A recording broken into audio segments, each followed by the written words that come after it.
so my next question for the panel, it's an interesting one actually, and it's one actually I struggle with myself personally. So it's, what does the phrase omnichannel mean? And then the build on that question coming from one of our pharmacy customers is, do I need to adopt this in my pharmacy? And what are other industries doing that my pharmacy can learn from? So I think that would be quite a good question for you, Nick, if you don't mind picking that one up. I think the easiest way to think about omnichannel is think about yourself as a shopper. When you want to go shopping for something, do you think in channels? Do you think, do I want to buy this online via mail order, go to a shop?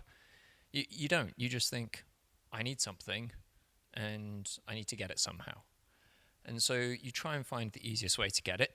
And you probably don't have a logical sequence where you have a checklist of like, what are the channels I will check one by one to find this thing? You don't. You just, in that moment, you think, I need anything from a pair of shoes to, you know, a regular medication you need to get. Like, it's, you don't think in channels. And so from a business point of view, that's how you do think, because you think about it as budgets and things you need to allocate, you know, marketing spend to and technology investment to. But really all omnichannel means is, how can you make sure you're there when your customer wants to buy from you? And how can you let them do that in a really easy way? And also knowing that your customer will probably use several different channels, and you can make all of those great, simple experiences. So a lot of that will just be, well, that's someone walking by in the street, and that's just a great business front and a great shop front. That's a channel. But then how do you link that through to something you're doing online? So, you know, what Sam was talking about earlier about having a great online Facebook presence, that's a channel as well. Making sure your customers can find your products online. Perhaps you have a website that customers can shop through. That's great as well. Or perhaps you just tell customers what you have. You know, and that's what we really help pharmacies with is, okay, can you just help show what's in your store in somewhere like Google, or show what's in your store in Facebook? So if a shopper is looking around and asking in a Facebook group, oh, where can I get this? You know, where can I get this particular item I want? Then they can see, well, actually, these guys have it in stock. And you can even jump into that conversation and say, look, you can check our Facebook store and you can see that it's online and it's available there. And it's just doing that so that it's really easy for a shopper to find that information about where's the product they want and who has it in stock right now and how can they get it in the easiest way. And then sorry, Nick, can I just come in on that? So is it fair to say then it's, if you tear it back, it's thinking about what the patient customer wants. Exactly. And the other digital channels and shop is sort of building blocks. So omnichannel basically is tearing it back to basics. Is that fair to say? Omnichannel is being where your customers are when they want to buy from you and just helping them buy from you in the easiest possible way.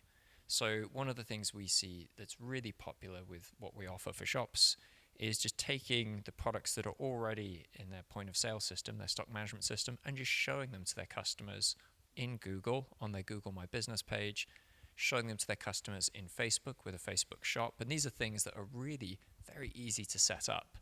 If you work with a company like Near Street or you work with a company like Pharmacy Mentor. And in that way, suddenly for a shopper, it becomes a really easy journey to get the thing that they need from your business. When you ask about what other businesses are doing well in other industries, what that we really see happening is they're just being very active in letting their customers know that these channels exist. And maybe they add other things to it. Maybe they enable things like local delivery. They partner up with a local courier service and say, okay, perhaps you don't have a full functioning e-commerce website. It's like, well, that's okay. If you've partnered with a local delivery company, you say, okay, well, you want to buy this, and we've partnered with this local courier. And if you just drop us a message, you see a product in our Google shop, you drop us an email, and we book a local courier on a motorbike, on a scooter, to pop it round to your house. And we've seen businesses setting that up, and it's actually much easier than they expect because they're just showing their products in Facebook. Their customers are saying, do you have this? Can I get it delivered? And they're saying, yes, pay £5 on top, and someone will drop it round. You don't have to have kind of all the sophistication of a giant corporate to do these things. And so we're seeing more and more businesses helping serve their customers like that.